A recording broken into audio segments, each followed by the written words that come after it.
안녕하세요 시청자 여러분, 여러분의 법률 멘토 홍승재 변호사입니다. 안녕하세요. 김은지 변호사입니다. 오늘은 특별한 주제로 찾아왔습니다. 바로 미혼부의 출생신고에 관한 내용인데요. 네, 요즘 다양한 가족 형태가 존재하죠. 싱글맘, 싱글데디 등 여러 형태의 가족이 있고 드라마에서도 자주 다뤄지는 주제이기도 합니다. 특히 싱글데디가 출생신고가 되지 않은 아이를 맡아 키우게 되었을 때 가장 먼저 맞닥뜨리는 법률 문제가 바로 출생신고 문제인데요. 오늘은 이 문제에 대해서 자세히 알아보겠습니다. 과거에는 미혼부가 자녀의 출생신고를 하려면 어떤 조건이 필요했을까요? 과거에는 미혼부가 자녀의 출생신고를 하려면 생모의 인적사항이 반드시 필요했습니다. 생모의 정보 없이는 출생신고가 아예 불가능했습니다. 그렇죠. 하지만 2015년 5월 18일에 가족관계의 등록 등에 관한 법률이 개정되면서 상황이 바뀌었습니다. 이제는 가정법원의 확인을 받으면 생모의 정보를 모르는 경우에도 출생신고가 가능해졌습니다. 맞습니다. 이 법 개정으로 미혼부가 자녀를 법적으로 인정받을 수 있는 길이 열렸죠. 그리고 최근에는 더 중요한 변화가 생겼습니다. 네, 2023년 3월 23일 헌법재판소의 헌법 불합치 결정이 있었죠. 유부녀와 미혼 생부 사이의 아이에 대해 생부의 출생신고를 허용하지 않는 것은 즉시 출생 등록될 권리를 침해한다고 판단했습니다.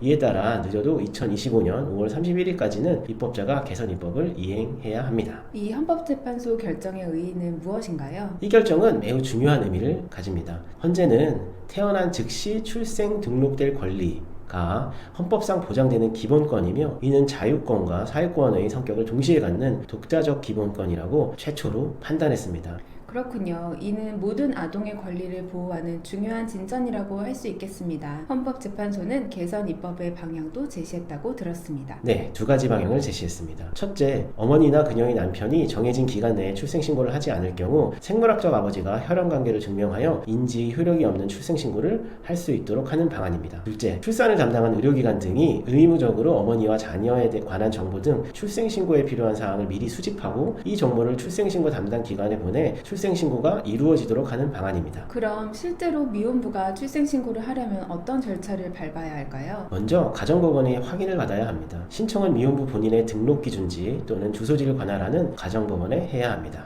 신청서에는 어떤 내용을 기재해야 할까요? 신청서에는 신청인인 미혼부의 정보와 사건 본인인 자녀의 정보를 기재해야 합니다. 사건 본인의 이름은 임시로 사용할 수 있고 출생신고 시 다른 이름으로 변경 가능합니다. 출생일을 모르는 경우도 있을 텐데 어떻게 하죠?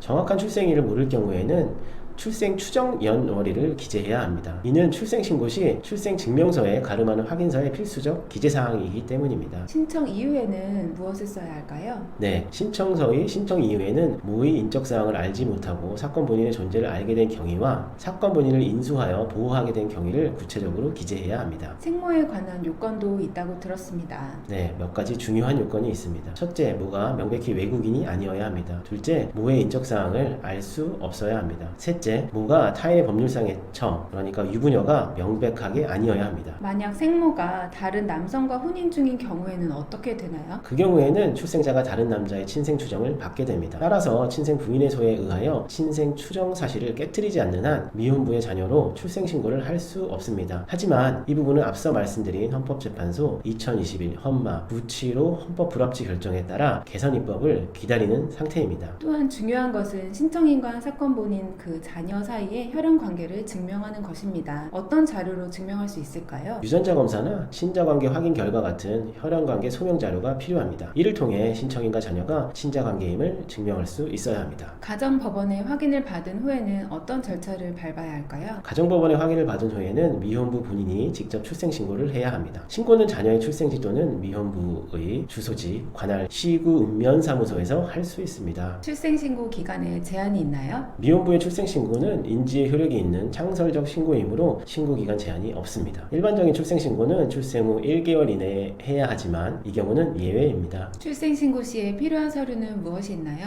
출생신고서와 가정법원의 확인서 등본이 필요합니다. 실제로 이런 절차를 밟는 분들이 주의해야 할 점은 무엇일까요, 변호사님? 절차가 복잡하기 때문에 필요한 서류를 미리 준비하는 것이 중요합니다. 특히 혈연관계 증명을 위한 유전자 검사나 친자관계 확인 판결을 준비하는데 시간이 걸릴 수 있으니 미리 준비하는 것이 중요합니다. 또한 신청 이유를 구체적으로 작성하는 것도 중요하겠네요. 네, 무해 인적사항을 알지 못하게 된 경위와 자녀를 보호하게 된 경위를 구체적으로 기재해야 합니다. 이는 법원이 확인을 결정하는데 중요한 요소가 됩니다. 오늘 미혼부의 출생신고 절차에 대해 자세히 알아봤는데요. 마지막으로 시청자분들께 한 말씀 부탁드립니다. 2015년 법 개정과 2023년 헌법재판소 결정으로 미혼부도 출생신고를 할 수 있는 길이 열렸지만 여전히 절차가 복잡할 수 있습니다. 필요한 서류를 미리 준비하고 어려움이 있다면 법률 전문가의 도움을 받는 것이 좋습니다. 네, 모든 아이들이 태어나자마자 출생 등록될 권리는 헌법상 보장되는 기본권입니다. 이 권리가 잘 보장될 수 있도록 제도적 개선이 계속되길 바랍니다. 오늘 시청해주신 여러분께 감사드립니다. 출생신고 절차에 대해 더 궁금한 점이 있으시면 언제든지 댓글로 질문해주세요. 다음 영상에서도 또 유익한 법률 정보로 찾아뵙겠습니다. 감사합니다.